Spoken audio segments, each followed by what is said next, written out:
देखो भाई साहब, पेट का रिजल्ट आने वाला है और पेट का जैसे ही रिजल्ट आता है, राइट, उसके बाद बहुत सारी वैकेंसीज आपकी निकलने वाली हैं। ठीक है। और जब ये बहुत सारी वैकेंसीज निकलनी शुरू होंगी, तब तक आपको क्या रखना है कि खुद को प्रिपेयर रखना है, ये बात याद रखो। और खुद को प्रिपेयर करने के लिए सबसे इंपॉर्टेंट होता है कि प्रैक्टिस सेटअप लगाओ। चाहे जितना आपने पढ़ रखा हो, अगर आप क्वेश्चंस का प्रैक्टिस नहीं करते हैं तो फिर उसका पढ़ने का कोई मतलब नहीं होता है, राइट। तो क्वेश्चंस को प्रैक्टिस करना बहुत ही इंपॉर्टेंट है। समझ में आया? आज हम समझेंगे सेवंथ प्रैक्टिस सेट, सेवंथ को करने वाले हैं, 7वें नंबर का है। ठीक है। इसमें 100+ क्वेश्चंस रहेंगे, इसके साथ इंपॉर्टेंट ट्रिक्स भी रहेगी जो आपको हेल्प करेगी, राइट। अच्छा, इस वीडियो में हमने क्या कवर किया है, तो एक है वैदिक एज आपका कंप्लीट, या उसको आयरन एज भी कहते हैं। इससे पहले आपका स्टोन एज और ब्रोंज एज खत्म हो चुका है। फिर हम ज्योग्राफी का टॉपिक लेंगे, रिवर सिस्टम का, उस पर क्वेश्चंस इंपॉर्टेंट जितने भी होंगे उसको हम करेंगे। Then we will move to the polity, और पॉलिटी में फंडामेंटल राइट, यानी पार्ट फर्स्ट और सेकंड आपका हो चुका है। आज हम पार्ट थर्ड को डिस्कस करने वाले हैं। उसके बाद सिस्टम ऑफ वर्ना और इम्पॉर्टेंट आर्टिकल्स, इन सबको यहाँ पर हम कवर करेंगे, जो सारे एग्जाम के लिए काफ़ी इंपॉर्टेंट है वीडियो। ठीक है। अच्छा, चलिए पहला क्वेश्चन हम डिस्कस करते हैं। Vedic age is mainly divided into, कितने पार्ट में? 2 पार्ट में डिवाइडेड है वैदिक एज।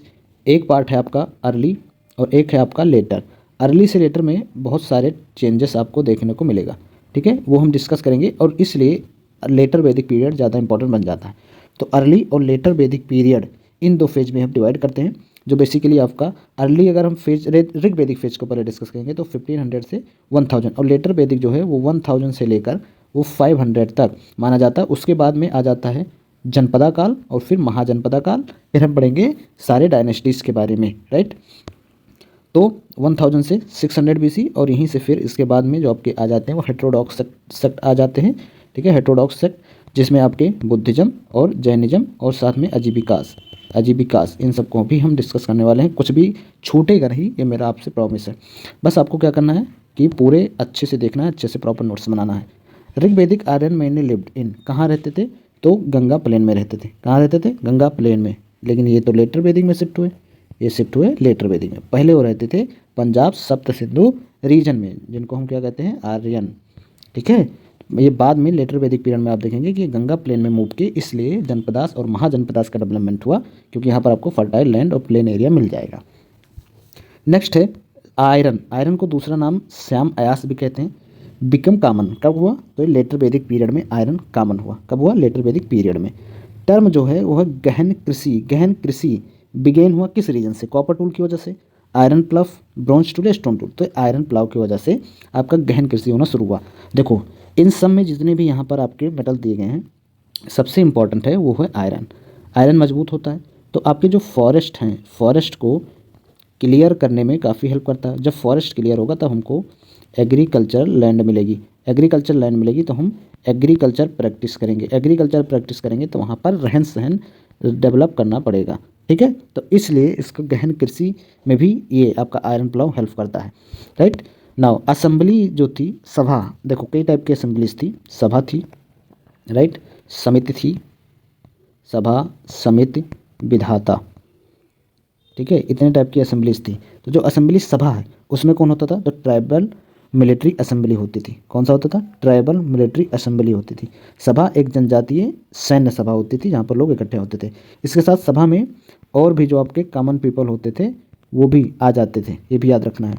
अच्छा, मोस्ट पावरफुल असेंबली कौन थी ऋग्वेदी में? तो थी समिति, क्योंकि यहीं से जो है राजा का चुनाव होता था, किंग का बेसिकली चुनाव होता था। यहाँ कुछ इंपॉर्टेंट पर्सन ही आते थे, इंपॉर्टेंट पर्सन ही रहते थे, बाकी सभा में और भी कॉमन पीपल भी रहते थे। ठीक है, तो समिति सबसे शक्तिशाली सभा थी। नेक्स्ट क्वेश्चन है इंपॉर्टेंट रिवर जो सबसे ज़्यादा बार ऋग्वेद में मेंशन किया गया वो है सिंधु। सिंधु का उल्लेख कई बार हमको ऋग्वेद में मिलता है। निषक क्या था? निषक एक टाइप का क्वाइन था। ठीक है, क्या था? क्वाइन। निष्क और सतमना क्या थे? क्वाइन थे। लेकिन यहाँ पर जो निष्क था वो गोल्ड का बना होता था। किसका? गोल्ड का। इसलिए जो गोल्ड ऑर्नामेंट्स होते थे ना, उसको भी निष्क ही कहा जाता था। इसलिए ऑप्शन क्या होगा? ए। ठीक है, सिल्वर कॉइन नहीं होता था, न टैक्स न लैंड, बल्कि गोल्ड ऑर्नामेंट होता था, या फिर एक टाइप का कॉइन भी होता था। कुछ भी पूछ सकता है, तो दोनों के लिए प्रिपेयर रहना। नाउ वैदिक लिटरेचर किस में लिखा गया है? तो वैदिक लिटरेचर आपका संस्कृत में लिखा गया है। ठीक है, चीफ ऑक्यूपेशन क्या था ऋग्वैदिक पीपल का? तो आपका कैटल रियलिंग था। देखो, ये तो कैटल रियलिंग था जिसमें काऊ को वेल्थ माना जाता था। काऊ को क्या माना जाता? वेल्थ। ठीक है, तो इम्पॉर्टेंट ही था, इम्पॉर्टेंट वेल्थ आपका काऊ ही था। लेकिन इसके साथ कुछ मात्रा में एग्रीकल्चर भी प्रैक्टिस किया जाता था। लेकिन अगर मुख्य ऑक्यूपेशन पूछता है तो वो कैटल रियरिंग ही था, और इसी के लिए गविष्टी होता था। गविष्टी मतलब गाय वाय अगर गायब हो जाती थी तो उसके सर्च करने के लिए उसको कहते हैं गविष्टी, ठीक है, और इससे वार भी होता था। टेन किंग टेन किंग वार आपके मेंशन मिलेगा ऋग्वेदिक पीरियड में। अच्छा, वैदिक गॉड ऑफ फायर कौन था? तो अग्नि, सिंपल सा आंसर है, राइट। उस देवता का नाम बताओ जो रेन और थंडर से एसोसिएटेड थे, उनको क्या कहा जाता था? को कहा जाता इंद्र। इंद्र को रेन और थंडर का गॉड कहा जाता था, ठीक है। नेक्स्ट क्वेश्चन है, द टर्म ब्रह्मोदीन कौन होते थे? तो ब्रह्मोदीन जो होती थी वो वुमेन होती थी जिन्होंने वेद को पढ़ा। जिन्होंने वेद को पढ़ा, वुमेन, वुमेन को याद रखना, ठीक है, वुमेन को याद रखना कि जिन्होंने वेद को पढ़ा उसको हम ब्रह्मोदीन कहते हैं। जैसे एक ब्रह्मोदीन का नाम याद रखना, लोपामुद्रा।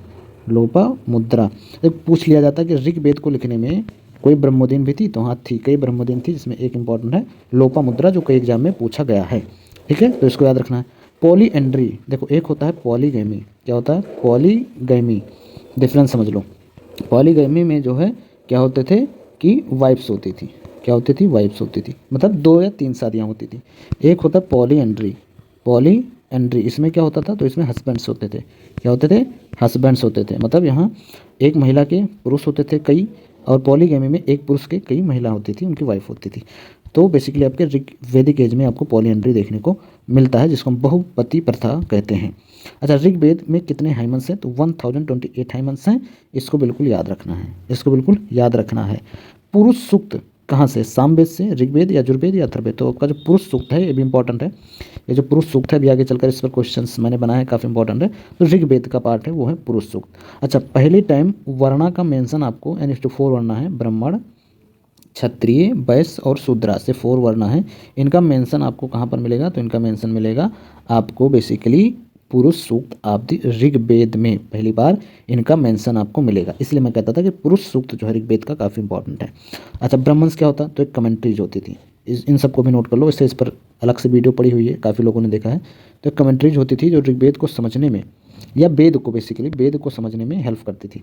उपनिषद इसका एक फिलोसफिकल पार्ट होता है, वेदास का फिलॉसफी पार्ट होता है। संहिता, संहिता जो होता है वो हाइमन के कलेक्शन को संहिता कहा जाता है, हाइमन के कलेक्शन को संहिता कहा जाता है, ठीक, नोट डाउन करते हुए चलना। लेटर वैदिक इकोनॉमी, हंटिंग, पास्टोरलिज्म, एग्रीकल्चर या ट्रेड ओनली? किससे था? तो एग्रीकल्चर, जैसा मैंने पहले बताया कि लेटर वैदिक पीरियड में आयरन का यूज बहुत ज़्यादा होने लगा था। आयरन की यूज से फॉरेस्ट को हम क्लियर कर सकते थे और एग्रीकल्चरल लैंड जो हम डेवलप कर सकते थे, तो वहाँ पर आपको एग्रीकल्चर देखने को मिलेगा। ओके, आयरन एज यानी वैदिक पीपल मेनली यूज्ड, क्या यूज करते थे? Black and red ware, painted grey ware या NBPW, ये बाद में आएगा, ओकर वेयर या फिर ब्लैक एंड रेड, कौन सा? तो PGW, ये टाइप ऑफ पोट्री है, पोट्री, ठीक है। किस टाइप का पोट्री यूज करते थे? तो वो था पेंटेड ग्रे वेयर, राइट। अच्छा, सेक्रीफिशियल रिचुअल कब इंक्रीज हुआ? लेटर वैदिक पीरियड में। अर्ली वैदिक पीरियड में इतना सेक्रीफिशियल रिचुअल्स नहीं होते थे, लेकिन लेटर वैदिक पीरियड में इसका डोमिनेशन होने लगा, इसका डोमिनेशन होने लगा, जिससे क्या हुआ? प्रिस्टली क्लास का डोमिनेशन होने लगा।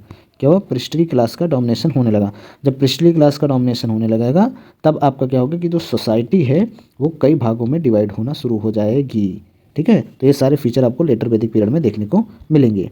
नाउ, हेड ऑफ फैमिली को क्या कहा जाता था? तो उसको गृहपति कहा जाता था। विश क्या होता था? विश वैसे कॉमन पीपल भी कहा जाता था, कॉमन पीपल भी। सेनानी मिलिट्री से रिलेटेड है, ठीक है। कुलापति जो घर में बड़े एल्डर होते थे, या बेसिकली जो कुल से चलते आए हैं जनरेशन टू जनरेशन, वो कुलापति होते थे। तो गृहपति जो होता था वो वैदिक फैमिली का हेड कहा जाता था।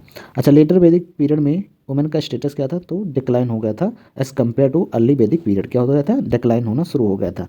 वेद सुनने की इनको परमिशन नहीं थी, ठीक है। जो विधाता टाइप की असेंबली थी वहाँ पर पार्टिसिपेशन इनका नहीं होता था, होना बंद हो गया था। अच्छा, गुरु शिष्य ट्रेडिशन, गुरु और शिष्य का ट्रेडिशन कहाँ से बिलोंग करता है?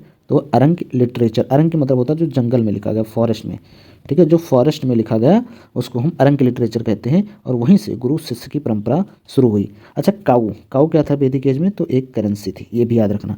गाय को संपत्ति, जो मैंने पहले बताया था कि एज अ वेल्थ, ठीक है, एज अ वेल्थ और एज अ क्वाइन, ये भी यूज किया जाता था, राइट। अच्छा, वैदिक किंग किसके द्वारा सेलेक्ट होते थे? तो सभा और समिति, जो मैंने तुमको पहले बताया कि यही समिति सबसे ज़्यादा इंपॉर्टेंट था, यही वैदिक किंग को सिलेक्ट करता था। अच्छा, नेक्स्ट क्वेश्चन है, द मोस्ट इंपॉर्टेंट ऑफिसर कौन था वैदिक पॉलिटी में? तो वो था पुरोहित। क्या था? पुरोहित। जो किंग के डिसीजन होते थे, किंग के डिसीजन होते थे वो बेसिकली कौन लेता था, तो पुरोहित ही, पुरोहित के कह लो कि इन्फ्लुएंस, इन्हीं का डिसीजन किंग ज़्यादा मानते थे। ठीक है, इसलिए इनको याद रखना है, राइट। अच्छा, नेक्स्ट क्वेश्चन देखते हैं। लिखा है बिस, जो मैंने अभी इससे पहले भी डिस्कस कर दिया, इसलिए मैं कहता हूँ कि नोट्स बनाते चलो, इंपॉर्टेंट पॉइंट को नोट करते हुए चलो। काफ़ी इंपॉर्टेंट पॉइंट्स को मैं रिपीट कर रहा हूँ, बता रहा हूँ, जो और भी क्वेश्चंस बन सकते हैं, इसलिए मैं कुछ भी छोड़ नहीं रहा। अगर आप ये वीडियो देख रहे हैं तो ये सफिशियंट है आपकी वीडियो। ठीक है, तो बिस जो होता था वो बेसिकली आपकी ट्राइब या कॉमन पीपल होता था, जिनको हम बिस कहते थे, राइट। नेक्स्ट क्वेश्चन है, the earliest evidence of iron in Vedic times come from, yes, Atranji Khera. Earliest evidence अगर पूछे आयरन का तो कहाँ से मिलता है हमको, तो मिलता है अतरंजी खेड़ा से। कहाँ से मिलता है, अतरंजी खेड़ा। क्वेश्चन भी कहाँ है, यूपी में है। अतरंजी खेड़ा कहाँ है, यूपी में है। इनाम गांव कहाँ है, महाराष्ट्र में है। ठीक है, देख ले रहे हैं, इनाम गांव महाराष्ट्र और Karnataka, I think I made a mistake here. और धोलावीरा आपका कहाँ है, तो वो है गुजरात में। ठीक है, तो अतरंजी खेड़ा, अतरंजी खेड़ा से आपको आयरन का वैदिक टाइम का एविडेंस हमको मिलता है। अच्छा, लेटर वैदिक टेक्स्ट क्या था, संहिता, ब्राह्मण, वेद या पुराण। ब्राह्मण्स, ब्राह्मण्स क्या होता है, कमेंट्रीज होती थी। क्या होता था, कमेंट्रीज होती थी, जो वेद को समझने में, जो वेद को समझने में इंपॉर्टेंट रोल प्ले करती थी। ठीक है, नेक्स्ट है राजसूया और अश्वमेध क्या थे। राजसूया और अश्वमेध ये पॉलिटिकल सेक्रीफाइसेस थे। ठीक है, राजसूया यज्ञ और अश्वमेध यज्ञ कराया जाता था। ठीक है, इसमें क्या होता था कि घोड़े को, हॉर्स को छोड़ दिया जाता था, और जहाँ तक वो हॉर्स पहुँचता था, जिस टेरिटरी तक पहुँचता था, वहाँ तक राजा की टेरिटरी मान ली जाती थी। अगर कोई ऑब्जेक्शन करता था, अगर कोई ऑब्जेक्शन करता था तो फिर वहाँ से होता था वार। ठीक है, और राजसूया यज्ञ जब होता, जब राजा को थ्रोन, क्या थ्रोन, थ्रोन मिलता था, तब राजसूया यज्ञ कराया जाता था। ये टाइप के रिचुअल्स होते थे। Which now comes to geography, कौन सी इंडियन रिवर है जो हाईएस्ट सेडिमेंट लोड लेकर चलती है। भारत की कौन सी नदी सबसे अधिक अवसाद लेकर बहती है, तो वह है ब्रह्मपुत्रा। सबसे ज़्यादा सेडिमेंट यही लेकर चलती है। ठीक है, ब्रह्मपुत्रा का ओरिजिन कहाँ से होता है, तो ये होता है आपके तिब्बत से ओरिजिन होता था। ठीक है, तिब्बत से ओरिजिन होता था।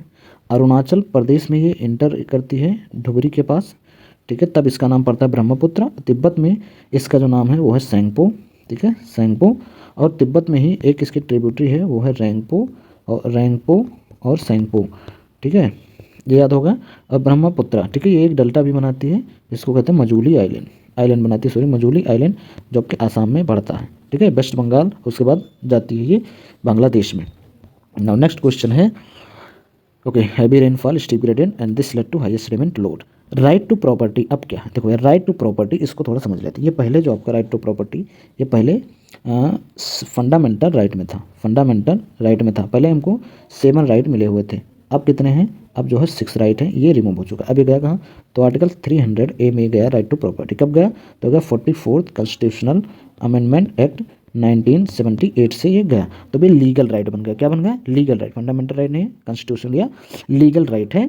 इसको रिमूव कर दिया गया था by 44th constitutional amendment act 1978। इसको रख दिया गया था आर्टिकल 300A में। पहले फंडामेंटल राइट था, जो टोटल 7 थे, अब 6 हैं, राइट। नाउ मजूली, जो भी मैंने तुमको पहले भी बताया, वर्ल्ड का लार्जेस्ट रिवर आइलैंड है, किस रिवर द्वारा फॉर्म होता है, तो वो है ब्रह्मपुत्र। कहाँ है, तो ये है आसाम में। कहाँ है, आसाम में मजूली आइलैंड, ये भी याद रखना। ठीक है, कहाँ है, आसाम में है। Okay, now which article prohibit self incrimination. देखो आर्टिकल 20 में 3 पार्ट हैं, कितने पार्ट हैं, 3 पार्ट में। पहला है no ex post facto law. ठीक है, दूसरा क्या है, दूसरा जो तीसरा आपका है no self incrimination, no self incrimination. ये पहली बात तो ये टिक कर लो, 20 का क्लॉज 3। ठीक है, 20 का क्लॉज 3। अच्छा, पहला क्या है कि no ex post facto law, और दूसरा क्या है no double jeopardy, no double jeopardy. लिख लेना, मैं लिखता नहीं हूँ। तो पहला है no ex post facto law, मतलब ये कि जिस समय हमने कोई कानून तोड़ा तो उस समय कौन सा रूल था, क्या क्या प्रोविजंस थे। ठीक है, इसी के अकॉर्डिंग हमको सज़ा मिलेगी, ना कि अगर मैं 5 साल बाद कन्विक्ट हुआ, उस समय रूल बदल गया तो उसको हमको सज़ा नहीं मिलेगी, जबकि 5 साल पहले जब मैंने वो क्राइम कमिट किया था उस लॉ के अकॉर्डिंग हमको सज़ा मिलेगी। अच्छा, दूसरा नो डबल जियोपार्डी, एक क्राइम के लिए, एक क्राइम के लिए सिर्फ एक बार सज़ा मिलेगी, यह no double jeopardy. And third है 20 का थर्ड, वो नो सेल्फ इनक्रिमिनेशन, मतलब हम अपने ही खिलाफ गवाही नहीं दे सकते। ऐसा माना जाता है कि हो सकता है किसी दबाव में आकर आप अपने खिलाफ गवाही दे रहे हैं कि हाँ मैंने ऐसा किया, तो ये कोर्ट नहीं मानता है। ठीक है, तो ये इंपॉर्टेंट आर्टिकल है। सौरो ऑफ उड़ीसा किसको कहा जाता है भाई, सुवर्ण रेखा, ब्रह्मणी, बैतरणी या महानदी, किसको कहा जाता है, तो महानदी। अच्छा, महानदी के बारे में कुछ हम तो ये निकलते धनकारण्य से, धनकारण्य, छत्तीसगढ़, छत्तीसगढ़ से निकलती है। ठीक है, छत्तीसगढ़ से निकलती है, उड़ीसा में फ्लो होती है और फिर ये बे ऑफ बंगाल में गिर जाती है। ठीक है, तो महानदी को सौरव ऑफ उड़ीसा कहते हैं। अच्छा, कौन सा फंडामेंटल राइट है जिसमें राइट टू प्रोफेशन है? तो राइट टू प्रोफेशन आपको मिलेगा आर्टिकल 19 में, और आर्टिकल 19 का 1, ये आर्टिकल 19 जो है 1, ये 6 पार्ट में डिवाइड है। तो 1A 1B 1 2 1C 1D ऐसे। तो आर्टिकल 19 क्लॉज 1 क्लॉज G, इसमें आपको व्यवसाय करने की स्वतंत्रता मिलता है। ओके। अच्छा, 20 रिवर का ओरिजिनेट कहाँ से होता है? तो 20 रिवर निकलती है रोहतंग पास से। कहाँ से? रोहतंग पास से। आर्टिकल 17 किससे डील करता है? तो आर्टिकल 17 आपका अनटचेबिलिटी से डील करता है, ये भी याद रखना। एक है राइट टू इक्वालिटी। क्या है? Right to equality. इसमें आर्टिकल आते हैं 14 से 18 तक फंडामेंटल राइट के, जिसमें आर्टिकल 17 नंबर है आपका। क्या है? ये इक्वालिटी बिफोर लॉ 14 है, अनटचेबिलिटी 17 है, कल्चर राइट बाद में आ जाएगा, रिलीजियस फ्रीडम आपके आ जाएगा 25 आर्टिकल में। तो ये सारे याद रखना है। ओके। नर्मदा रिवर कहाँ पर जाती है? तो नर्मदा, ठीक है, नर्मदा और तापी ये कहाँ जाती है? तो अरेबियन सी में। कहाँ जाती है? अरेबियन सी में ड्रेन होती हैं। ठीक है, रिज के थ्रू फ्लो होती हैं। ठीक है, ये एस्चुरी बनाती हैं, डेल्टा नहीं बना। एस्चुरी मतलब क्या है? सिंपल समझो, जैसे ये क्या है? ये है आपका कंटिनेंटल शेल्फ या कंटिनेंटल स्लोप। तो जब यहाँ से रिवर आएंगी तब इसको काटती हुई जाएंगी। ठीक है, इसको काट देंगे उसके कंटिनेंट को, तो ये बहुत है एस्चुरीज। अच्छा, प्रिवेंटिव डिटेंशन। तो आर्टिकल 22 में 2 टाइप के प्रिवेंटिव डिटेंशन दिए गए हैं।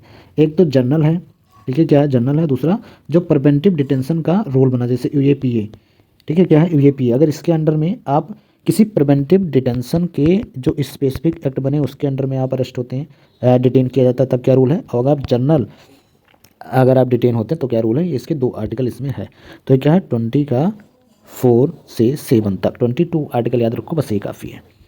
नाउ हीराकुंड डैम किस रिवर पर है? तो हीराकुंड डैम आपके महानदी रिवर पर है। ठीक है, कहाँ पर? महानदी रिवर पर। Which article provide reservation for backward classes? 16 article 16 clause 4, article 16 clause 4। ठीक है, ये है इक्वल अपॉर्चुनिटी, ये भी राइट टू इक्वलिटी में आएगा, इक्वल अपॉर्चुनिटी। ठीक है, इसमें आएगा। तो बेसिकली आपका 16 क्लॉज 4 में आरक्षण प्रदान करता है। क्या करता है? आरक्षण प्रदान करता है। Now next question, the river forming the marble rock near Jabalpur. कौन सा रिवर है जो मार्बल रॉक बनाता है? तो है नर्मदा। जबलपुर के मार्बल रॉक किस नदी के कारण बनते हैं? तो वह है नर्मदा के कारण बनते हैं। अच्छा, आर्टिकल 25 क्या है? तो ये रिलीजन से रिलेटेड है, धर्म की स्वतंत्रता के बारे में बताता है। ठीक है। अच्छा, कावेरी रिवर कहाँ जाती है? तो कावेरी रिवर भी बे ऑफ बंगाल में जाती है। अच्छा, ड्रेन एक निकलती कहाँ से? तो है कोगाडू डिस्ट्रिक्ट कर्नाटका से ब्रह्मगिरी हिल से निकलती है और वहाँ जाती है। कहाँ? बे ऑफ बंगाल में। ठीक है, याद रखना, बे ऑफ बंगाल में। नेक्स्ट क्वेश्चन है, राइट टू एजुकेशन 6 से 14 ईयर कहाँ है? तो article 21A 86 constitutional amendment act 1986। I think ये थोड़ा ईयर याद रखना। सॉरी 2002 है, it's my mistake, 2002। 86 constitutional amendment act 2002 के अंडर में ये 21 आर्टिकल एड किया गया जो राइट टू एजुकेशन देता है। ठीक है। नाउ इसके साथ यही एक आर्टिकल, एक पार्ट जो उसमें देखो फंडामेंटल ड्यूटी में 10 थे, एक इससे ऐड किया गया 86 से, तो टोटल 11 राइट बन गए, 11 ड्यूटी बन गई, सॉरी 11 ड्यूटी बन गई, ड्यूटीज। तो एक ये इससे भी ऐड किया गया। चंबल रिवर किसकी भैया ट्रिब्यूट है? तो चंबल रिवर यमुना की है, सॉरी चंबल रिवर किसकी है? यमुना की है। किसकी है? यमुना की। अच्छा, रिट ऑफ हेबियस कॉर्पस किससे डील करता है?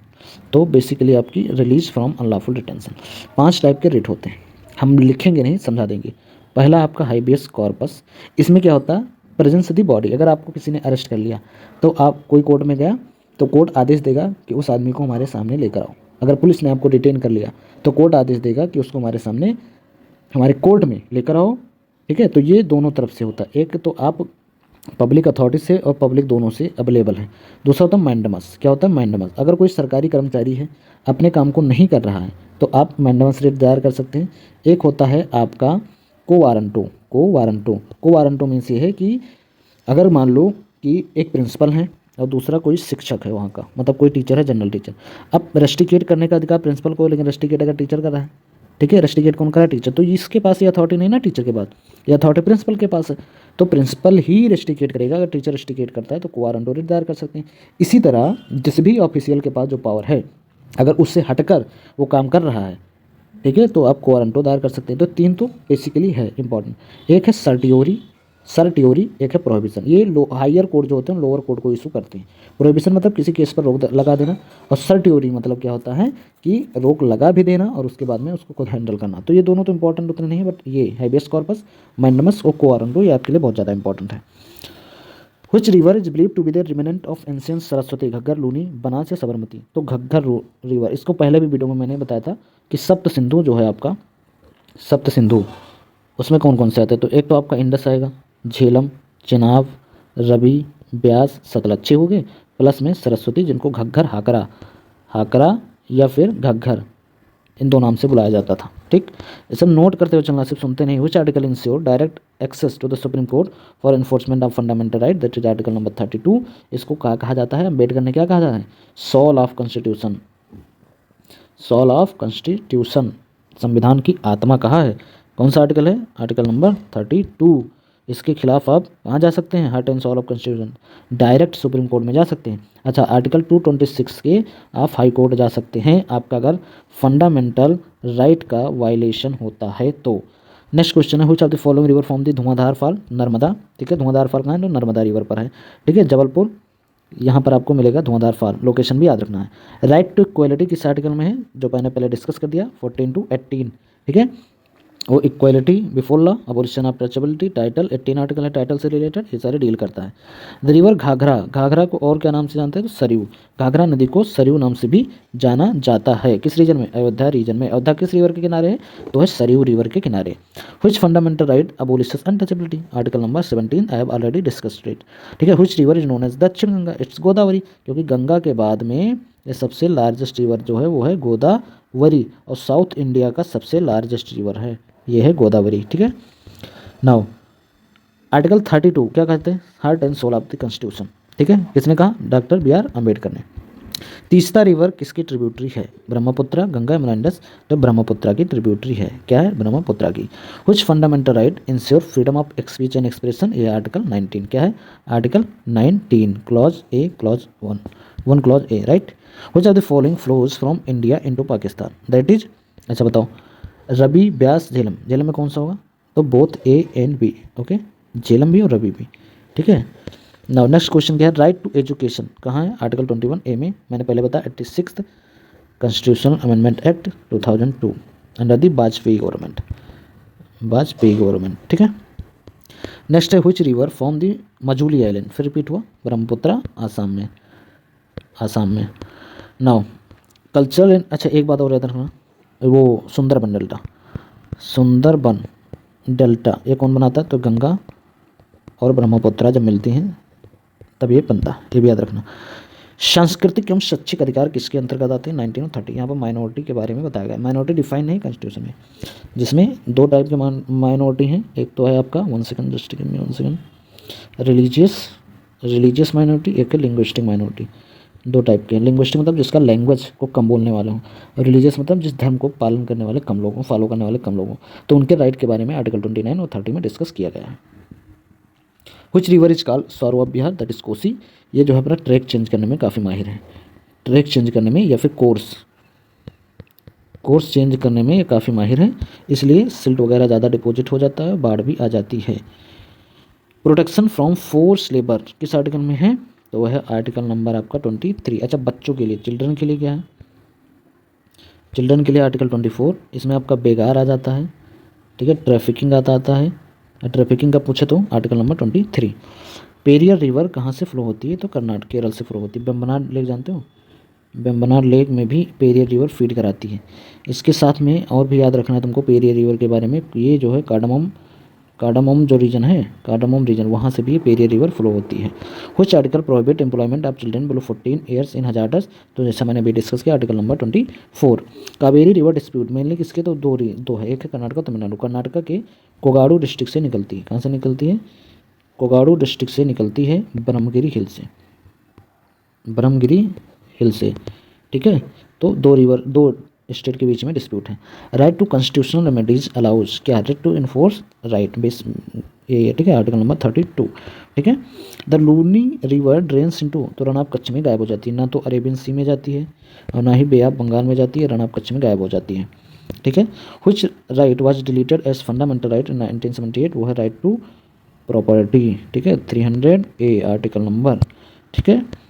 नाउ अब ये लीगल राइट है। Which river originate from Amarkantak Narmada. Tapti कहाँ से निकलती है? सतपुरा से। कहाँ से निकलती है? सतपुरा से, ठीक है। गोदावरी कहाँ से निकलती है भाई? तो ये निकलती है नासिक से। कहाँ से निकलती है? नासिक। नर्मदा कहाँ से निकलती है? अमरकंटक से। Now minority religious and linguistic get protection under article 29 and 30, right, 29 and 30, okay. Which river is known for Hirakud dam. तो क्या है? महानदी, ठीक है, महानदी पर हीराकुंड डैम है। Which article deal with freedom of religion. तो आर्टिकल नंबर 25 से 28 तक फ्रीडम ऑफ रिलीजन है। Which tributary is known as prince of the river. ये आपको कहीं नहीं मिलेगा, इसलिए मैंने इसको लाया। प्रिंस ऑफ द रिवर किसको कहते हैं भाई? तो चेनाब को कहते हैं। किसको कहते हैं? चेनाब। ये इंडस की ट्रिब्यूटरी है। इंडस की क्या है? ट्रिब्यूटरी है आपका चेनाब, ठीक है, याद रखना। Writ of habeas corpus issued for. Habeas corpus writ किसके लिए जारी की जाती है? तो है liberty of a detain person के लिए, जो मैंने पहले डिस्कस कर दिया। अच्छा, कौन सी रिवर जो हिमालय से ओरिजिनेट नहीं होती? महानदी नहीं होती। महानदी नहीं होती, अभी बताया ना, छत्तीसगढ़ से होती है, धनकारण्य से, छत्तीसगढ़ से होती है, ठीक है। तो हिमालय से ओरिजिन इसका नहीं होता। Which fundamental right include right to life and personal liberty. Article number 21, ठीक है। इसमें राइट टू इक्वालिटी, इसमें अपॉर्चुनिटी के बारे में बात हुई है। 22 में प्रिवेंटिव डिटेंशन के बारे में बात हुई। 21 राइट टू लाइफ के बारे में। अच्छा, कौन सी ऐसी रिवर है, नदी है, कुछ हिस्सों में भारत और बांग्लादेश का सीमा बनाती है? तो कौन सी नदी होगी भैया? वो है रिवर फेनी। इंपॉर्टेंट है, याद रखना, रिवर फेनी, ठीक है। राइट टू फॉर्म एसोसिएशन किस में आता है? तो आर्टिकल 19(1)(c) में आता है, ठीक है। तो ये आपका जो है इंपॉर्टेंट क्वेश्चन थे। कई पॉइंट यहाँ पर मैंने डिस्कस किए हैं जो इंपॉर्टेंट है। इसका नोट्स बनाते हुए चलना है और क्वेश्चन को सॉल्व करते हुए चलना है, रिवाइज करते हुए चलना है। यही एक मेथड होता है फॉर द प्रॉपर सिलेक्शन के लिए। अगर आप इसमें चूक गए तो फिर आप रह जाएंगे, क्योंकि एक ही बार में सब कुछ याद नहीं होता, किसी को नहीं होता, आपको बार बार रिवाइज करना पड़ता है, ठीक है। तो इंपॉर्टेंट नोट बनाइए, उसको रिवाइज करते हुए, क्वेश्चंस को प्रैक्टिस करते हुए और आगे बढ़ते रहिए, सिलेक्शन जरूर होगा, राइट, ठीक है। तो पढ़ते रहिए, मुस्कुराते रहिए, मिलते हैं नेक्स्ट वीडियो में।